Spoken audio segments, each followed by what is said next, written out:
Барыңыздарға жалынды салам. Анча-мынча физкультурадан кейін анча-мынча маалымат беріп қояйын, достор. Мен сіздерге көптен бері айтып жүрөм, кимге жөнөкөй жеңил машинаның правасы керек болсо, Флорида штатына барып, Майами шаарынан алса болот деп. Мен көптен бері издеп жүргөм, ошол кызды таптым, аты Даша экен. 1 саат мурун сүйлөштүм. Азыр бул жакка номерин жазып коем. Кимге жөнөкөй жеңил машинаның правасы керек болсо, ошол Дашага чалып, сүйлөшүп, ана Майамиге барсаңыздар болот, достор.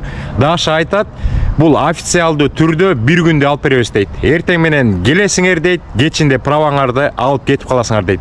Суммасын сурасам, общий расход $498 болот экен. Почти $500 деп койсо болот, достор.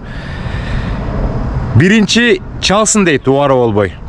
Ар кайсы штаттан, Чикагодан болобу, Бруклинден, Филадельфиядан, Агаядан болобу, Колорадодан болобу, мен түшүндүрүп айттым. Көптөгөн мекендештер мага кайрылат. Ошол сизди издеп жүрдүм эле десем, жакшы, мага биринчи чалсын, документтерин тактайлы, эчтеке унутуп калбагандай бололу, баардыгы жакшы болсо биз чакырабыз дейт.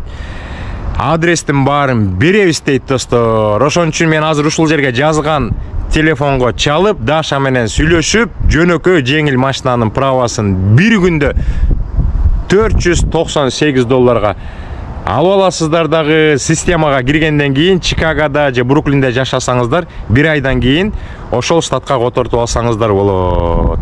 Ушундай кичинекей жаңылык болуп калды, достор. Баарыңыздарга ийгилик, аманчылык. Кийинки эфирден жолуккача сак саламатта болуңуздар.